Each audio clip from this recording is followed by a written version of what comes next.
지난 주일은 VIP 사랑 초청 사랑 주일로 지켰습니다. VIP가 몇 명이나 오셨는지 궁금하시죠? 476명의 VIP가 방문하셔서 우리와 함께 예배를 드렸습니다. 어디를 가나 실적을 중요하게 생각하는 세상이니까 숫자의 영향을 안 받을 수는 없지만 너무 숫자에 목을 매지 않으셨으면 좋겠습니다. 내가 섬긴 VIP가 왔든지 안 왔든지 영혼을 품고 기도한 것이 중요하고 영혼을 위해서 수고를 아끼지 않았다는 것이 중요합니다. 지난 주일을 보내고 저는 두 가지 감사의 마음이 들었습니다. 하나는 우리 VIP 분들이 설교를 잘 경청해 주시는 것에 감사했습니다.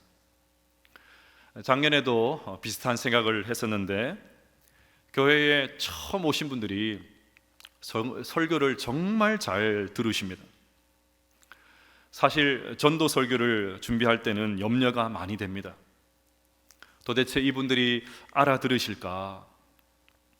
솔직히 성도들끼리 통용되는, 교회 안에서만 통용되는 용어들이 있지 않습니까? 교회 안에 있는 우리들은 너무나도 익숙하기 때문에 아무 생각 없이 그렇게 사용하지만 교회를 다니지 않는 분들은 도대체 무슨 말인지 이해가 되지 않습니다. 그런데도 VIP 분들이 설교를 잘 경청해 주셔서 감사했습니다. 또 하나는 성도님들에 대한 감사입니다. 사랑주일을 준비하면서 올해는 뭔가 전도에 좀 집중이 되지 않는 것 같다라는 생각을 교육자들과 나눈 적이 있습니다.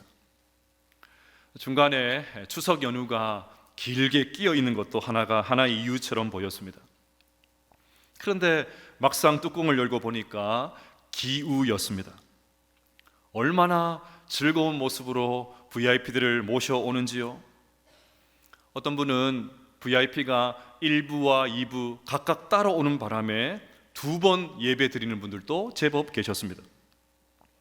1부 때 모시고 와서 함께 앉아서 예배 드리고 모시다 드리고, 2부 때 또 모시고 와서 함께 앉아서 예배를 드리고 모셔다 드리고, 이런 수고를 아끼지 않으셨습니다.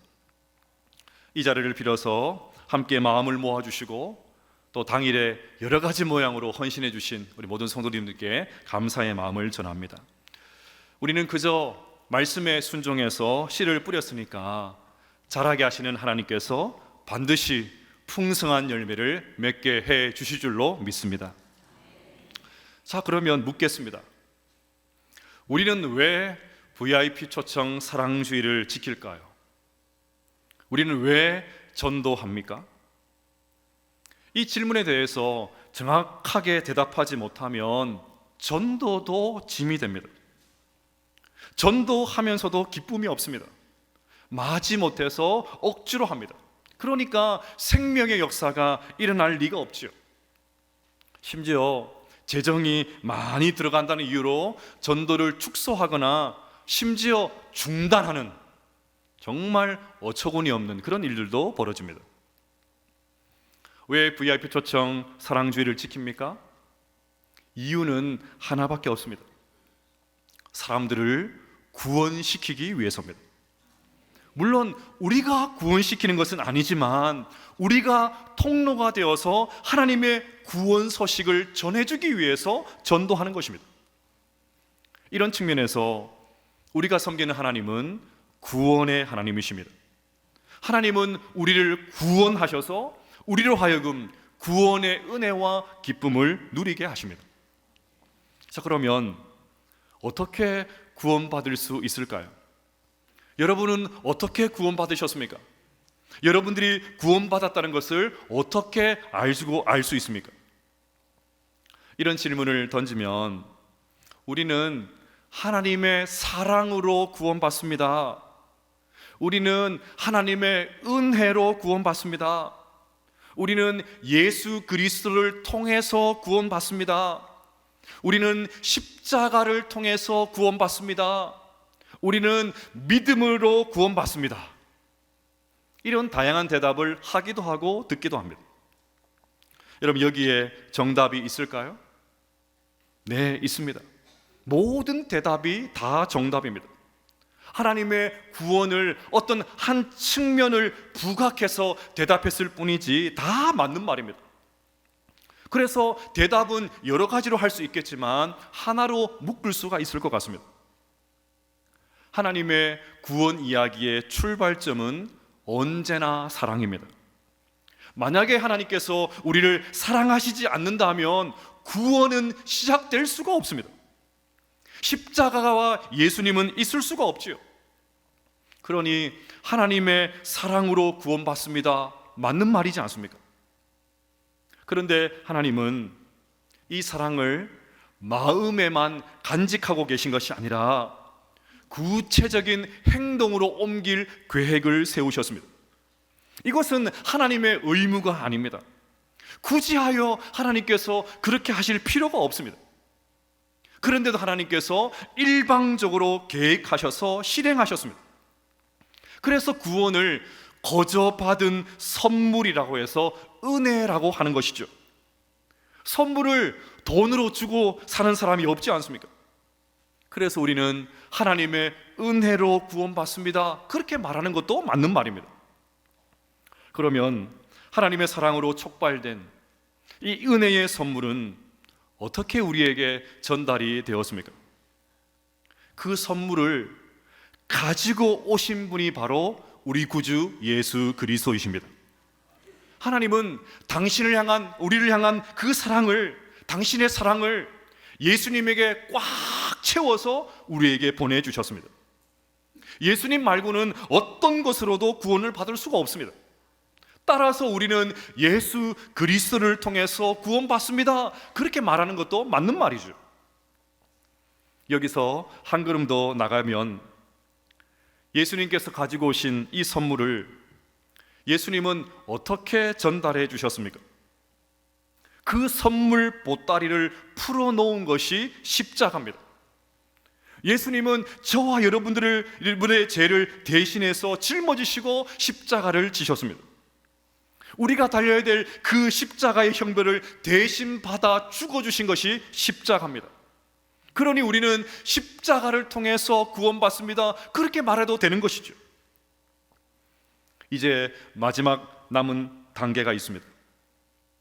예수님께서 십자가에서 풀어놓으신 그 선물 보따리를 가지고 와서 내 것으로 삼아야 되지 않겠습니까? 내 모습을 생각하면 부끄럽지만, 면목이 없지만, 너무나도 죄가 많지만, 그래도 하나님 앞에 나가서 두 손 높이 들고 그 선물을 받아와야 하지 않겠습니까? 그것이 뭐냐면 바로 믿음입니다. 그러니까 우리가 믿음으로 구원받습니다, 그렇게 말하는 것도 정답입니다. 이 종교개혁주일 아침 우리에게 이 믿음, 오직 믿음, 이 믿음이 가득하게 되시기를 주님의 이름으로 축복합니다. 올해는 종교개혁이 일어난 지 506년이 되는 해입니다. 그래서 우리는 오늘 교회 절기를 따라서 종교개혁주의를 지키고 있습니다. 종교개혁에는 오직 솔라로 시작하는 5가지 원리가 있다고 말씀을 드렸습니다. 기억하십니까? 오직 성경, 오직 은혜, 오직 믿음, 오직 예수, 오직 하나님께 영광. 이것이 5가지 종교개혁의 원리가 담겨 있는 것입니다. 2년 전에는 오직 성경을 살펴보았고, 작년에는 오직 은혜를 살펴보았고, 오늘은 오직 믿음, 솔라 피데를 살펴보도록 하겠습니다. 앞서 말씀드린 종교개혁의 5가지 원리는 어느 것 하나 뺄 수 없을 만큼 다 중요합니다. 또 각각이 구별되는 것이 아니라 서로 긴밀하게 연결되어 있습니다. 그럼에도 제일 중요한 하나를 꼽으라고 하면 단연코 오직 믿음입니다. 종교개혁을 촉발한 원동력이 오직 믿음이고, 이 오직 믿음이 나머지 원리를 끄집어내는 그런 계기가 되었기 때문입니다. 굳이 종교개혁의 원리로 믿음을 말하지 않아도 하나님의 자녀인 우리에게 믿음이 너무나도 중요한 것 아니겠습니까? 실제로 우리는 믿음이라는 말을 자주 사용합니다. 그냥 믿는다고 하지 않고 악센트를 넣어서 믿습니다 그러죠. 또 오죽하면 개그 프로그램에서 단골 멘트로 나오는 것도 믿습니까? 믿습니다. 그런 대사들이 자주 나와요. 작가가 교회를 다녔거나 다니고 있기 때문에 이런 대사를 썼을 가능성이 매우 높지만 그만큼 믿음이 일반 사람들에게도 널리 알려져 있다는 말입니다. 믿음이 희화화되는 것이 안타깝긴 하지만 이처럼 우리의 신앙의 믿음은 매우 중요합니다. 여러분, 교회를 다니는 사람을 여러 가지로 지칭하는 가운데 한 단어가 신자이죠. 신자를 한자로 풀면 믿는 사람입니다. 신자라는 말에 믿음이 들어있습니다. 신자는 믿는 사람입니다. 그러니 신자에게 믿음은 뗄래야 뗄 수가 없습니다. 실제로 성경에는 믿음이 강조되어 나옵니다. 올해 우리 교회는 소위 믿음장으로 불리는 히브리서 11장을 매월마다 나누어서 암송하고 있습니다. 믿음은 바라는 것들의 실상이요 보이지 않는 것들의 증거니라고 시작되는 히브리서 11장에 믿음이라는 말이 무려 24번이나 나옵니다. 그 가운데 히브리서 11장 3절 말씀을 함께 읽어보겠습니다. 시작. 믿음으로 모든 세계가 하나님의 말씀으로 지어진 줄을 우리가 아나니 보이는 것은 나타난 것으로 말미암아 된 것이 아니니라. 아멘. 우리에게 믿음이 있어야 하나님께서 천지 만물을 창조하셨다는 사실을 믿을 수 있다는 말입니다. 이처럼 성경의 첫 번째 책인 창세기부터 우리에게 믿음을 요구하고 있습니다. 이것만이 아니죠. 구약을 살았던 우리 신앙의 선배들은 전부 다 하나도 빠짐없이 믿음으로 살았다고 고백하고 있습니다. 그래서 여러분, 히브리서 11장을 암송하면서 확인하셨지 않습니까? 계속해서 나오는 표현이 믿음으로 아벨은, 믿음으로 에녹은, 믿음으로 노아는, 믿음으로 아브라함은, 믿음으로 아무개는, 계속해서 이런 표현이 나왔습니다. 믿음의 선진들이 믿음으로 살았으니까 믿음의 우리들도 믿음으로 살아야 한다는 그런 말이죠. 신약 성경도 마찬가지입니다. 예수님께서 강조하신 것도 믿음이었습니다. 어디 멀리 갈 것도 없습니다. 지난 주일날 살펴본 말씀에서 예수님께서 뭐라고 하셨지요? 벌써 잊어버리셨습니까? 일주일 되었습니다. 지난주에 예수님께서 뭐라고 하셨죠? 너희는 마음에 근심하지 말라. 하나님을 믿으니 또 나를 믿으라고 하셨습니다. 이 말씀을 하시고 또다시 연이어서 예수님께서 또 말씀하십니다. 내가 아버지 안에 거하고 아버지께서 내 안에 계심을 믿으라. 그렇지 못하겠거든 행하는 그 일로 말미암아 나를 믿으라. 예수님의 제자들도 마찬가지였습니다. 사도행전을 읽어보면 예수님의 제자들이 도처를 다니면서 주 예수를 믿으라, 입만 열면 주 예수를 믿으라, 그렇게 외치고 다녔습니다. 오늘 본문에 오직 믿음이라는 말이 가장 분명하게 나옵니다. 사람이 의롭게 되는 것은 율법의 행위로 말미암음이 아니요 오직 예수 그리스도를 믿음으로 말미암은 줄 알므로 우리도 그리스도 예수를 믿나니 이는 우리가 율법의 행위로서가 아니고 그리스도를 믿음으로써 의롭다함을 얻으려 함이라. 율법의 행위로서 의롭다 하심을 얻을 육체가 없느니라. 아멘. 자, 그러면 왜 오직 믿음일까요? 왜 우리의 신앙의 선배들은, 그 개혁자들은 이 말, 오직 믿음, 이 말을 포기할 수가 없어서 생명 걸고 이것을 전파하면서 그렇게 하나님 앞에 나아갔을까요? 우리의 행위로는 완전해질 수가 없기 때문입니다. 우리가 아무리 착하게 살고 선한 일을 많이 해도 의로우신 하나님의 그 기준을 만족시킬 수가 없기 때문입니다.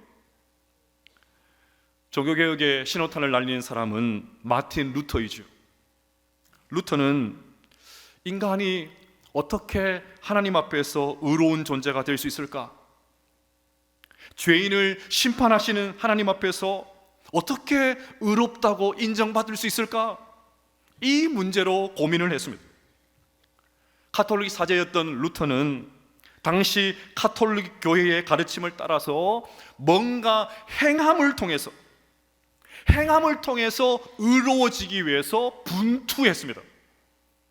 적당히 산 게 아니고 그 가르침에 충실하기 위해서 누구보다 분투하며 살았습니다. 그래서 기도할 때도 무릎을 꿇고 기도했습니다. 딱딱한 바닥에서 잠을 청했습니다. 금식은 밥 먹듯이 했습니다. 그 높은 그 많은 성당 계단을 올라갈 때도 발이 아닌 손과 무릎으로 기어 올라갔습니다. 수도원에 갇혀서 경건 훈련과 고행을 집중했습니다. 얼마나 고행을 열심히 했든지 나중에는 건강이 상할 정도였습니다. 그렇게 해야 구원받는다고 배웠고 그렇게 해야 구원받을 수 있다고 가르쳤기 때문입니다. 그러면 이렇게 하면 마음의 평안이 가득해야 되지 않겠습니까? 노력을 하면 할수록 기쁨이 넘쳐야 하지 않겠습니까? 그런데 어찌된 판인지 루터의 마음은 두려움으로 가득했습니다. 평안이 없었습니다. 오히려 죄의식만 깊어졌습니다. 당연하지요. 행함으로 구원받는다고 하면 늘 못한 것밖에 생각이 나지 않기 때문입니다. 한다고 했는데 돌아보면 부족한 것뿐입니다. 도대체 얼마나 착하게 살아야 하나님을 만족시킬 수 있겠습니까? 도대체 얼마나 금욕을 많이 해야, 도대체 얼마나 거룩하게 살아야 하나님의 기준을 만족시킬 수 있겠습니까? 열심히 하는데도 부족한 모습만 보이니까 이런 나를 하나님께서 가만두지 않으실 거야, 반드시 심판하실 거야, 두려움에 휩싸였던 것입니다.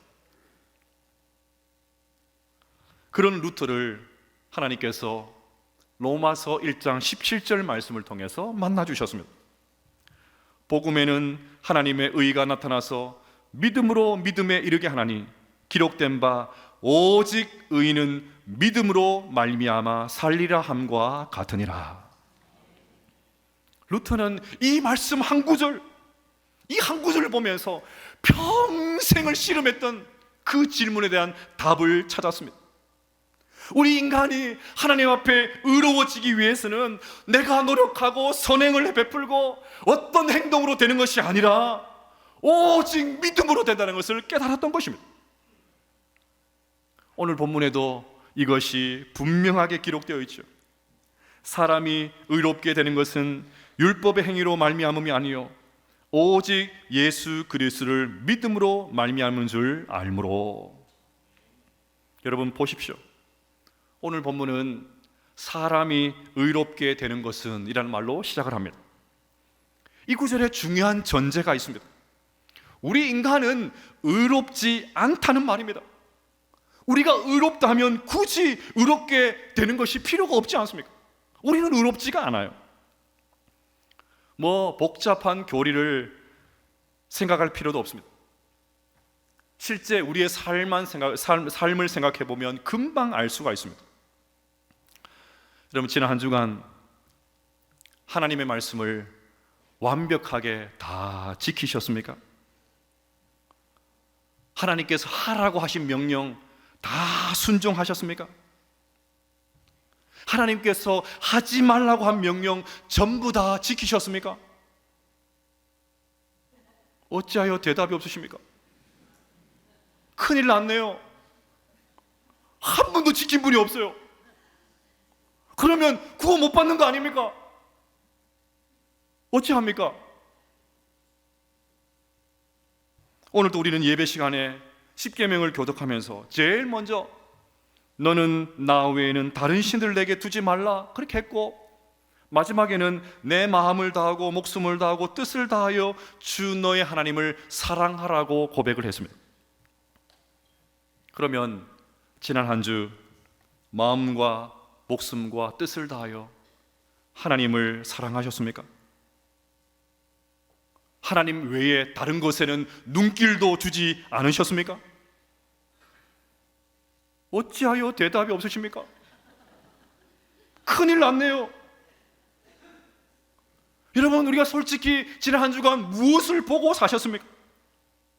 신문, 유튜브, 카톡, TV, 광고, 연예인들에 대한 가십, 어떤 연예인들이 마약을 했다 카더라, 스포츠 경기의 결과 손흥민이 골을 넣었다 카더라, 스포츠 선수들의 연봉, 성적 결과, 온통 거기에 신경 가 있었던 거 아닙니까? 지난 주간에는 며칠 안 됐죠. 지난 금요일부터 교회 주변이 얼마나 쏟아내는지 몰라요. 막 노래를 부르고 신규 마트가 생겨가지고요. 새로 오픈한 마트에 가면 사은품을 뭘 준다 카더라, 뭐가 싸다고 카더라. 집 앞에 가니까 막 언양 지역에 있는 모든 마트에 전단지가 다 붙었어요. 신규 마트가 생기니까 막 불안해가지고 막 서로 가격 경쟁을 한다고. 그걸 다 뜯어놓고 쫙 펼쳐놓고, 어디는 뭐가 싸더라 볼펜 쳐놓고, 어디는 여기는 뭐가 싸더라 볼펜 쳐놓고. 왜 제가 잘 아는지 아십니까? 제가 그랬거든요.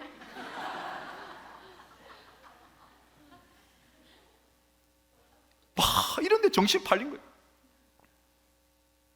그걸 하지 마라 말이 아니고, 그럼 만약에 이런 말씀 앞에 우리 자신을 비춰서 이 말씀을 지켜야 구원받는다고 하면, 여러분, 저와 여러분들이 구원받는 사람이 누가 있겠습니까?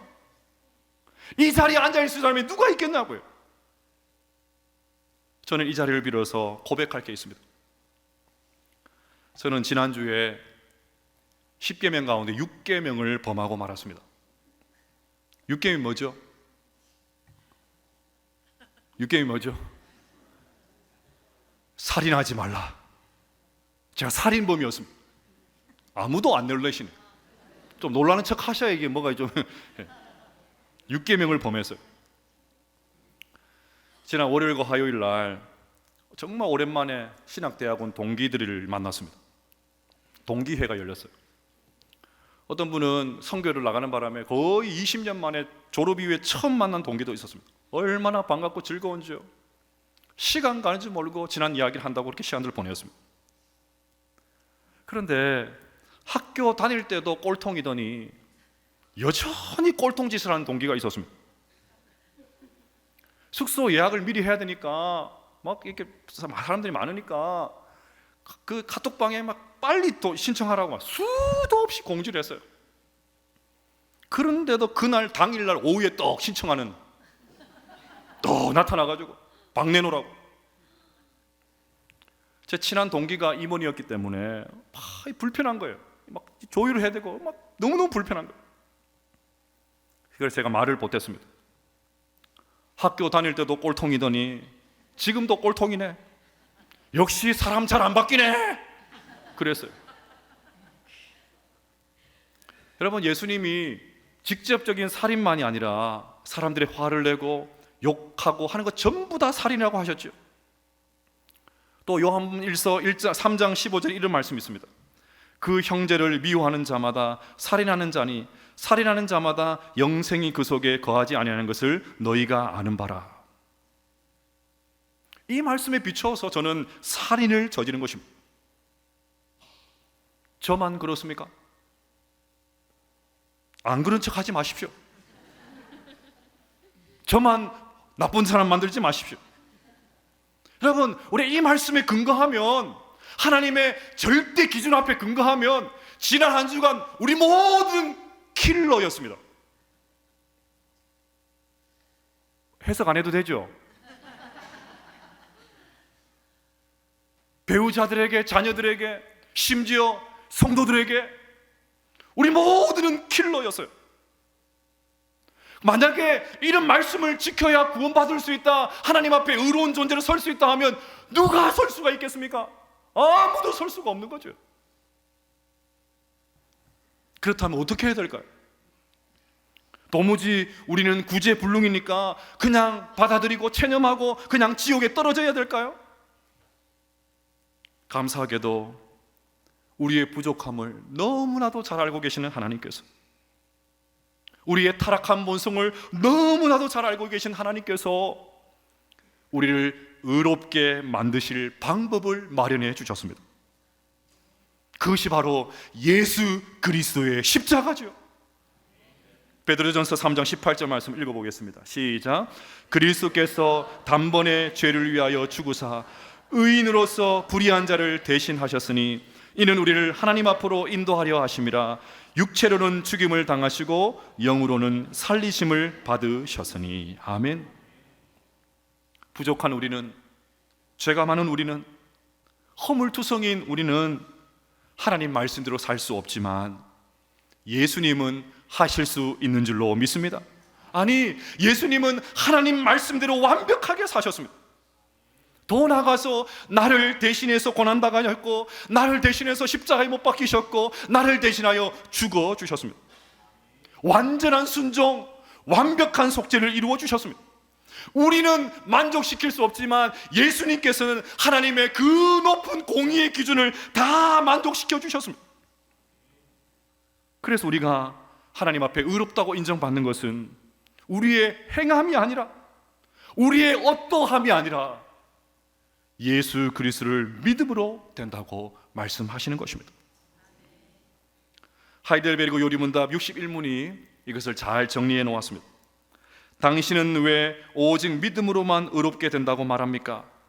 답을 같이 한번 읽어보겠습니다. 시작. 나의 믿음에 어떤 가치가 있어서 하나님께서 나를 받으실 만한 것은 아니며 오직 그리스도의 만족해 하심과 의로움과 거룩함만이 하나님 앞에서 나의 의가 됩니다.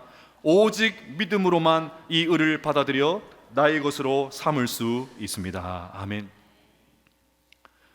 조금 전에 불렀던 찬송가 544장에 이것이 잘 나와 있습니다. 울어도 안 되고, 눈물 많이 흘려도 안 되고, 힘써도 안 되고, 말과 뜻과 행실이 발라도 안 되고, 착해도 안 되고, 참아도 안 됩니다. 그러면 어떻게 하면 됩니까? 믿으면 되겠네. 주 예수만 믿어서 그네를 힘입고 오직 주께 나가면 영원 삶을 얻네. 아멘이십니까? 아멘이죠. 어릴 적에 불렀던 돈으로도 못 가요, 이 찬양에 오직 믿음의 진수가 담겨 있습니다. 어린애들이 부르는 노래니까 시덥지 않게 보이십니까? 그렇지 않습니다. 돈으로도 못 가요, 힘으로도 못 가요, 벼슬로도 못 가요, 지식으로도 못 가요, 어여뻐도 못 가요, 마음 착해도 못 가요. 그러면 어떻게 갈 수 있습니까? 거듭나면 가는 나라, 하나님 나라. 믿음으로 가는 나라, 하나님 나라. 아멘이십니까? 믿음으로 가는 거예요. 사랑하는 여러분, 오직 믿음으로 살아야 됩니다. 우리가 열심히 신앙생활하는 것도 오직 믿음으로 해야 됩니다. 내가 뭔가를 열심히 했기 때문에 뭔가를 얻어내려고 해서는 안 됩니다. 교회 봉사를 열심히 하면 하나님께서 나를 의롭다고 인정해 준다, 그런 생각 버려야 됩니다. 어려운 사람을 도와주면 구원받을 수 있다, 그런 생각도 버려야 됩니다. 주의를 열심히 지키면 구원받을 수 있습니까? 부모를 열심히 공경하면 구원받을 수 있습니까? 새벽기도에 열심히 참여하면 구원받을 수 있습니까? 헌금을 많이 하면 구원받을 수 있습니까? 그걸 절대로 그렇지 않습니다. 우리의 행위로는 누구도 의로워질 수 없습니다. 우리는 그저 믿음으로 열심히 하고, 우리는 무익한 종이라 우리가 해야 할 것을 마땅히 한 것뿐입니다. 그렇게 고백할 수 있어야 돼요. 종교개혁을 일으킨 마틴 루터가 결국에는 재판의 해부가 되었습니다. 재판을 마치고 돌아오는 길에 사탄이 루터 앞에 갑자기 나타났습니다. 그리고는 루터가 지금까지 지었던 모든 죄를 종이에다가 빽빽하게 적어가지고 드럼입니다. 너같이 나쁜 놈이, 너같이 추하고 더러운 놈이 무슨 종교의 개혁을 하냐 비아냥거리고 정죄하기 시작을 합니다. 바로 그때 루터가 적혀있는 글을 보더니 맞다, 나는 정말 죄인이다, 그렇게 인정하고는 눈을 감고 십자가에 달리신 예수님을 떠올리면서 기도를 시작했습니다. 그때 주님께서 십자가에서 보혈을 흘리는 모습으로 나타나셔서 이렇게 말씀하셨다고 합니다. 내가 너를 위하여 피를 흘렸지 않냐? 내가 너를 위하여 피를 흘렸지 않냐? 너는 믿어야 된다, 믿어야 된다, 너는 믿어야 된다. 그래서 루터가 오 주님, 주님께서 나의 죄를 사해해 주신 것을 내가 분명히 믿습니다 고백했습니다. 그랬더니 마귀가 들이미는 종이에 적힌 모든 죄가 깨끗하게 지워졌다고 합니다. 저는 오늘 이 설교를 준비하면서 한 10일 전에 나온 신간 다시 오직을 외치다 라는 책을 읽었습니다. 내용은 뭐 별다른 것이 없어요. 그런데 제목이 너무 좋습니다. 오직 다시 오직을 외치다. 제목이 너무 좋아서. 여러분, 오직 믿음 그 외에 우리에게 요구되는 것은 없는 줄로 믿으시기를 바랍니다. 다시 오직 믿음을 외치면서 날마다 믿음 안에서 히브리서 11장에 기록된 수많은 믿음의 선배들처럼 믿음의 길을 걸어갈 수 있는 우리 모든 성도님들 다 되시기를 주의 이름으로 축복합니다.